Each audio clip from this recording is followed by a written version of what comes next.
আসসালামু আলাইকুম। বাংলাদেশ বিষয়াবলীর অত্যন্ত গুরুত্বপূর্ণ একটি টপিক হচ্ছে বাংলাদেশের অর্থনীতি। বিসিএস সহ অন্যান্য পরীক্ষায় আসা বাংলাদেশের অর্থনীতি থেকে 50টি গুরুত্বপূর্ণ প্রশ্ন ব্যাখ্যা বিশ্লেষণ সহ সমাধান করব। সমাধানে এসআর স্টাডি কেয়ার। 1 নম্বর প্রশ্ন, বাংলাদেশে কোন সালে বয়স্ক ভাতা চালু হয়?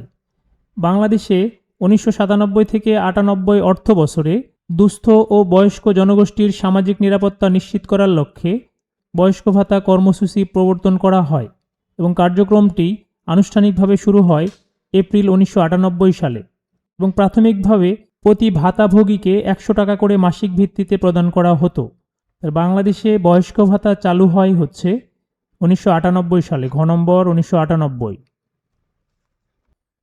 বাংলাদেশ সরকার কোন উৎস থেকে সর্বোচ্চ রাজস্ব আয় করে? বাংলাদেশ সরকার সর্বোচ্চ রাজস্ব আয় করে হচ্ছে মূল্য সংযোজন কর বা ভ্যাট থেকে, যেটি চালু হয় 1 জুলাই 1991 সাল থেকে। তাহলে বাংলাদেশ সরকার সবচেয়ে বেশি রাজস্ব আয় করে হচ্ছে মূল্য সংযোজন কর থেকে। খ নম্বর মূল্য সংযোজন কর বা ভ্যাট। বাংলাদেশে মোট কতটি পঞ্চবার্ষিকী পরিকল্পনা গ্রহণ করা হয়েছে? বাংলাদেশে এ পর্যন্ত মোট 8টি পঞ্চবার্ষিকী পরিকল্পনা গ্রহণ করা হয়েছে এবং পঞ্চবার্ষিকী পরিকল্পনা গ্রহণ করে পরিকল্পনা কমিশন। বাংলাদেশে প্রথম পঞ্চবার্ষিকী পরিকল্পনা হচ্ছে 1973 থেকে 1978 এবং সর্বশেষ অষ্টম পঞ্চবার্ষিকী পরিকল্পনা হচ্ছে 2021 থেকে 2025। তাহলে বাংলাদেশে সর্বমোট 8টি পঞ্চবার্ষিকী পরিকল্পনা গ্রহণ করা হয়েছে, গ নম্বর 8টি। বাংলাদেশে একমাত্র দ্বিবার্ষিক পরিকল্পনার মেয়াদ। বাংলাদেশের একমাত্র দ্বিবার্ষিক পরিকল্পনার মেয়াদ ছিল 1978 থেকে 1980। তাহলে এখানে অ্যান্সার হবে 1978 থেকে 1980, খ নম্বর। বাংলাদেশের প্রথম পঞ্চবার্ষিক পরিকল্পনার মেয়াদ ছিল, আমরা জানি বাংলাদেশের প্রথম পঞ্চবার্ষিকী পরিকল্পনার মেয়াদ ছিল 1973 থেকে 1978, গ নম্বর 1973 থেকে 1978। 2025 সালে বাংলাদেশে প্রত্যক্ষ বিনিয়োগে শীর্ষ দেশ কোনটি? 2025 সালে বাংলাদেশে প্রত্যক্ষ বিনিয়োগে শীর্ষ দেশ ছিল নেদারল্যান্ড, গ নম্বর নেদারল্যান্ড। একটি দেশে উৎপাদন বাড়লে কি হবে? দারিদ্র্য বেড়ে যাবে, এটা না, হবে না। বেকারত্ব বাড়বে, এটাও ঠিক না। মানুষের ক্রয় ক্ষমতা বাড়বে, এটা আংশিক ঠিক। ঘতে আছে কর্মসংস্থানের সুযোগ বাড়বে, এটি হলো সঠিক অ্যান্সার। অর্থাৎ উৎপাদন বাড়লে কর্মসংস্থানের সুযোগ বাড়বে, ঘ নম্বর। অর্থ কোন ধরনের সম্পদ? খনিজ, মানবীয়, প্রাকৃতিক, অমানবীয়। যে বস্তুগত উপাদানগুলো মানুষের অভাব এবং চাহিদা মেটাতে সাহায্য করে এবং হস্তান্তরযোগ্য, সেগুলোকে বলা হয় হচ্ছে অমানবীয় অর্থ। যেমন অর্থ কড়ি, জমি জমা, বাড়িঘর, আসবাবপত্র, এগুলো হলো অমানবীয় সম্পদ। তাহলে অর্থ হচ্ছে অমানবীয় সম্পদ, ঘ নম্বর অমানবীয় সম্পদ। জাতীয় অর্থনৈতিক পরিষদের নির্বাহী কমিটির সভাপতি কে? জাতীয় অর্থনৈতিক পরিষদ অর্থাৎ একনেক, যার বর্তমান সভাপতি হচ্ছেন প্রধানমন্ত্রী জনাব তারেক রহমান এবং বিকল্প সভাপতি হচ্ছেন এলজিআরইডি মন্ত্রী জনাব মির্জা ফখরুল ইসলাম আলমগীর। উল্লেখ্য, পূর্বে বিকল্প সভাপতি ছিলেন অর্থমন্ত্রী, কিন্তু বর্তমানে হবে এলজিআরডি মন্ত্রী। তাহলে জাতীয় অর্থনৈতিক পরিষদের নির্বাহী কমিটির সভাপতি হলেন প্রধানমন্ত্রী, গ নম্বর প্রধানমন্ত্রী। নিচের কোনটি বাংলাদেশের অর্থনৈতিক নীতি ও উন্নয়ন পরিকল্পনা অনুমোদনের সর্বোচ্চ কর্তৃপক্ষ? এটা হবে অর্থনৈতিক পরিষদের নির্বাহী কমিটি অর্থাৎ একনেক, ঘ নম্বর। পঞ্চবার্ষিক পরিকল্পনার চূড়ান্ত অনুমোদন দেয়, এটা হবে জাতীয় অর্থনৈতিক পরিষদ, এনইসি, ন্যাশনাল ইকোনমিক কাউন্সিল, খ নম্বর হবে জাতীয় অর্থনৈতিক পরিষদ। ই-টিন চালু করা হয় কত সালে? ই-টিন হচ্ছে ইলেকট্রনিক ট্যাক্স পেয়ার আইডেন্টিফিকেশন নম্বর, যেটি জাতীয় রাজস্ব বোর্ড অর্থাৎ এনবিআর 1 জুলাই 2013 সাল থেকে চালু করে। তাহলে ই-টিন চালু করা হয় 2013 সালে, ক নম্বর 2013 সালে। বাংলাদেশের জিডিপিতে কোন খাতের অবদান সবচেয়ে বেশি? আমরা জানি জিডিপির সবচেয়ে বড় 3টি খাত হচ্ছে সেবা, শিল্প এবং কৃষি। এবং জিডিপিতে যে খাতের অবদান সবচেয়ে বেশি সেটা হচ্ছে সেবা খাত। তাহলে জিডিপিতে সেবা খাতের অবদান সবচেয়ে বেশি, ঘ নম্বর সেবা। 14 নম্বর প্রশ্ন, বিশ্বব্যাংক কবে বাংলাদেশকে নিম্ন মধ্যম আয়ের দেশ হিসেবে তালিকাভুক্ত করে? 1 জুলাই 2015 সালে বিশ্বব্যাংক বাংলাদেশকে নিম্ন মধ্যম আয়ের দেশের অন্তর্ভুক্ত করে। তাহলে এখানে অ্যান্সার হবে 1 জুলাই 2015, গ নম্বর। বাংলাদেশে প্রথম ভ্যাট চালু হয়। ভ্যাট হচ্ছে ভ্যালু অ্যাডেড ট্যাক্স, অর্থাৎ মূল্য সংযোজন কর। এটি বাংলাদেশে প্রথম চালু করা হয় 1991 সালের 1 জুলাই। এটি একটি পরোক্ষ কর। তাহলে ভ্যাট চালু করা হয় হচ্ছে 1991 সালে, ক নম্বর, 1991 সালে। বাংলাদেশের জাতীয় আয় গণনায় দেশের অর্থনীতিকে কটি খাতে ভাগ করা হয়? পূর্বে 2005 এবং 6 সালকে ভিত্তিবছর ধরে দেশের জাতীয় আয় গণনায় 15টি খাতে ভাগ করা হতো এবং 2015-16 অর্থবছর থেকে আরও 4টি নতুন খাত তৈরি করা হয় এবং বর্তমানে জাতীয় আয় গণনায় দেশের অর্থনীতিকে মোট 19টি খাতে ভাগ করা হয়। তাহলে বর্তমানে হবে 19টি।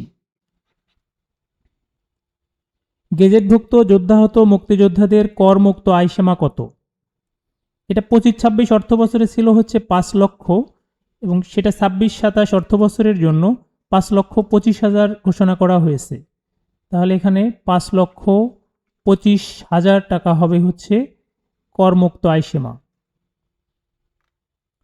বাংলাদেশের শিক্ষা, স্বাস্থ্য, বিনোদন সাধারণভাবে অর্থনীতির কোন খাতের আওতাধীন? তো এগুলো হচ্ছে শিক্ষা, স্বাস্থ্য, বিনোদন, এগুলো হচ্ছে সেবা খাতের আওতাধীন। তাহলে এখানে অ্যান্সার হবে গ নম্বর, সেবা খাত। বর্তমানে বাংলাদেশের মাথাপিছু আয় কত? তো এখানে যে তথ্যগুলো দেওয়া আছে এগুলো হচ্ছে 2025 সালের বিবিএস এর রিপোর্ট অনুযায়ী মাথাপিছু আয় ছিল 2769। তবে বর্তমানে বাংলাদেশের মাথাপিছু আয় হবে 3020 মার্কিন ডলার। বর্তমানে হবে 3020 মার্কিন ডলার। বর্তমান অর্থবছরে সরকার প্রবৃদ্ধির হার কত বলে অনুমান করছে? তো আমরা জানি 2025-26 অর্থবছরে লক্ষ্যমাত্রা নির্ধারণ করা হয় হচ্ছে 5.5%, কিন্তু অর্জিত হয় হচ্ছে 3.49%। এবং বর্তমানে 26-27 অর্থবছরে লক্ষ্যমাত্রা নির্ধারণ করা হয়েছে 6.5%।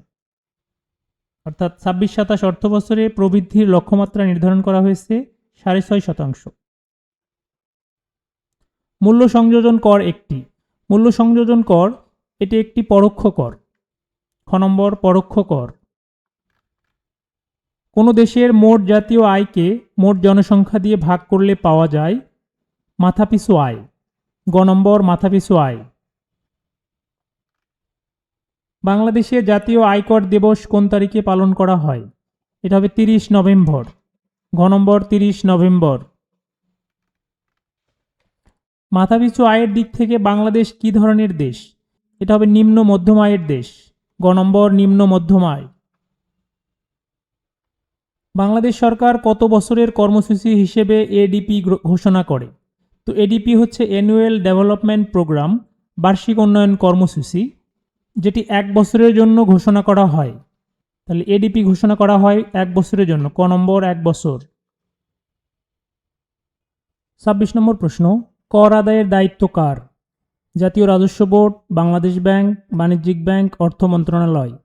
আমরা জানি কর আদায়ের দায়িত্ব হচ্ছে জাতীয় রাজস্ব বোর্ড, অর্থাৎ NBR, national board of revenue. NBR এর দায়িত্ব হচ্ছে কর আদায় করা। তাহলে ক নম্বর, জাতীয় রাজস্ব বোর্ড। বিক্রয় কর একটি। বিক্রয় কর বা ভ্যাট এই টাইপের করগুলো হচ্ছে পরোক্ষ কর। খ নম্বর, পরোক্ষ কর। 28 নম্বর প্রশ্ন, আয়কর কোন ধরনের কর? আয়কর হচ্ছে প্রত্যক্ষ কর। ক নম্বর, প্রত্যক্ষ কর। জাতীয় আয় কোনটি? দ্রব্য ও সেবা সামগ্রীর বিক্রয়লব্ধ অর্থ, উৎপাদিত দ্রব্যের পরিমাণ, উৎপাদিত দ্রব্য ও সেবা সামগ্রীর আর্থিক মূল্য। এটাই হলো জাতীয় আয়। উৎপাদিত দ্রব্য ও সেবা সামগ্রীর আর্থিক মূল্য। Secondary market is related to. Secondary market কার সাথে সম্পর্কিত? সেকেন্ডারি মার্কেট হচ্ছে শেয়ার বাজারের সাথে সম্পর্কিত। এটা হচ্ছে স্টক মার্কেট হবে। C number, stock market. Which of the following is not the example of direct taxation? কোনটি প্রত্যক্ষ কর নয়? অপশনগুলোতে আমরা দেখতে পাচ্ছি এতে আছে ভ্যাট। ভ্যাট হচ্ছে ইনডিরেক্ট বা পরোক্ষ কর। ইনকাম ট্যাক্স হচ্ছে ডিরেক্ট কর। ওয়েলথ ট্যাক্স হচ্ছে ডিরেক্ট এবং ক্যাপিটাল গেইন ট্যাক্সও হচ্ছে ডিরেক্ট। তাহলে এখানে প্রত্যক্ষ কর নয় হলো ভ্যাট। ক নম্বর ভ্যাট। বিডা এর পূর্বতন প্রতিষ্ঠানের নাম কি ছিল? বিডা হচ্ছে বাংলাদেশ ইনভেস্টমেন্ট ডেভেলপমেন্ট অথরিটি, যার পূর্বতন নাম ছিল হচ্ছে বিনিয়োগ বোর্ড। 1 সেপ্টেম্বর 2016 সালে বিনিয়োগ বোর্ডের নাম পরিবর্তন করে বিডা করা হয়। বিডার বর্তমান নির্বাহী চেয়ারম্যান হচ্ছেন জনাব আশিক চৌধুরী। তাহলে বিডা এর পূর্বতন প্রতিষ্ঠানের নাম হলো বিনিয়োগ বোর্ড ছিল। Government fiscal policy is related two. Government fiscal policy হচ্ছে সরকারের রাজস্ব নীতি। সরকারের রাজস্ব নীতি হচ্ছে ট্যাক্সের সাথে সম্পর্কিত। A number tax. The financial year of the national budget. জাতীয় বাজেটের অর্থবছর কোনটি? আমরা জানি বাংলাদেশের অর্থবছর হচ্ছে 1 জুলাই থেকে 30 জুন পর্যন্ত। আমাদের মনে রাখতে হবে জুলাই থেকে জুন। অনেকে আমরা ভুল করে জুন থেকে জুলাই বলি, কিন্তু এটা জুলাই থেকে জুন বলতে হবে। তাহলে আমাদের ফিসক্যাল ইয়ার অথবা ফাইন্যান্সিয়াল ইয়ার হচ্ছে July to June. B number. কোনটি জাতীয় বাজেটের উপাদান নয়? আমরা জানি রাজস্বটা জাতীয় বাজেটের উপাদান, ব্যয়ও উপাদান, লাভ উপাদান নয়, ঋণটাও উপাদান। তাহলে জাতীয় বাজেটের উপাদান নয় হবে হচ্ছে লাভ। স্বাধীন বাংলাদেশের প্রথম বাজেট পেশ করেন 1972 সালের 30 জুন।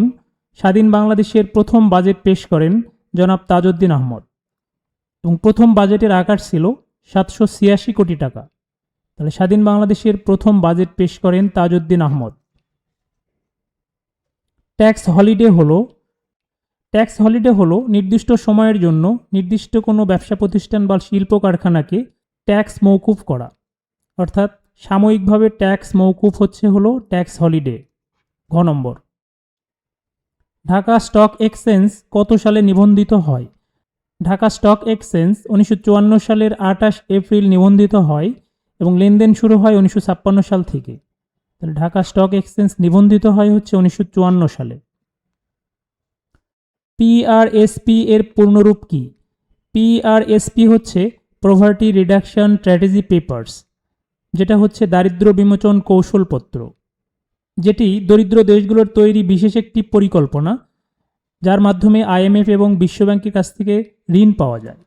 তাহলে পিআরএসপি হচ্ছে পভার্টি রিডাকশন স্ট্র্যাটেজি পেপার, যার বাংলা হচ্ছে দারিদ্র বিমোচন কৌশলপত্র। বি নম্বর।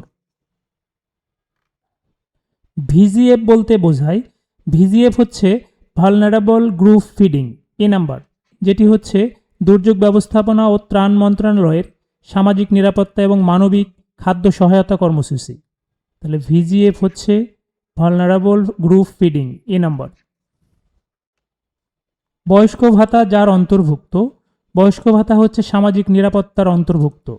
গ নম্বর, সামাজিক নিরাপত্তা। বাংলাদেশের পরিকল্পনা কমিশনের চেয়ারম্যান কে?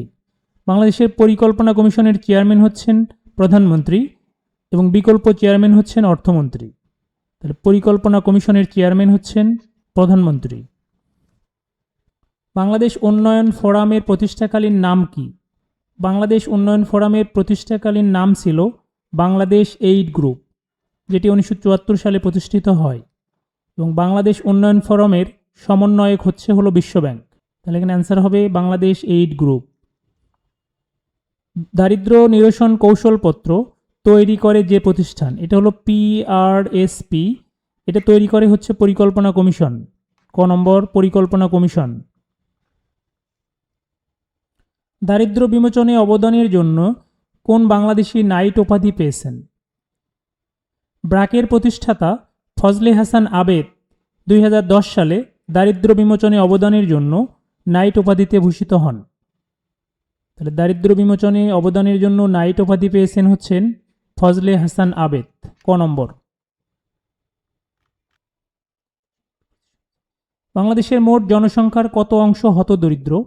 2025 সালের অর্থনৈতিক সমীক্ষার তথ্য অনুযায়ী বাংলাদেশে চরম দরিদ্র বা হতদরিদ্রর পার্সেন্ট হচ্ছে 5.6%।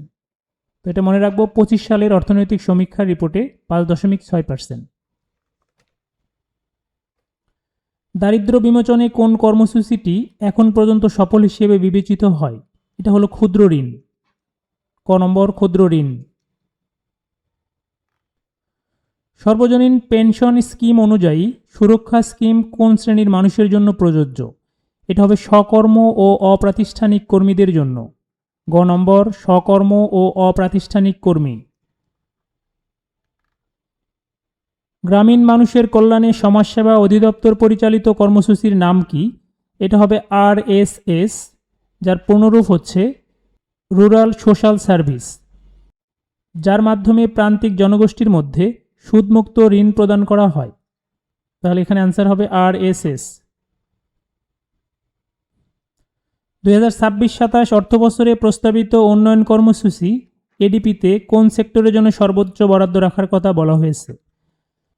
আমরা জানি 2026-27 অর্থবছরের এডিপিতে মোট 3 লাখ কোটি টাকা এডিপির জন্য বরাদ্দ রাখা হয়েছে। তার মধ্যে সর্বোচ্চ বরাদ্দ রাখা হয়েছে হচ্ছে পরিবহন খাতের জন্য 50,092.53 কোটি টাকা। তাহলে এখানে সবচেয়ে বেশি বরাদ্দ রাখা হয়েছে হচ্ছে পরিবহন সেক্টর। ক নম্বর পরিবহন। ভিডিওটি যদি ভালো লেগে থাকে অবশ্যই চ্যানেলটি সাবস্ক্রাইব করবেন, ভিডিওটিতে লাইক, কমেন্টস এবং শেয়ার করবেন। কমেন্ট বক্সে ডান লিখতে ভুলবেন না। ধন্যবাদ।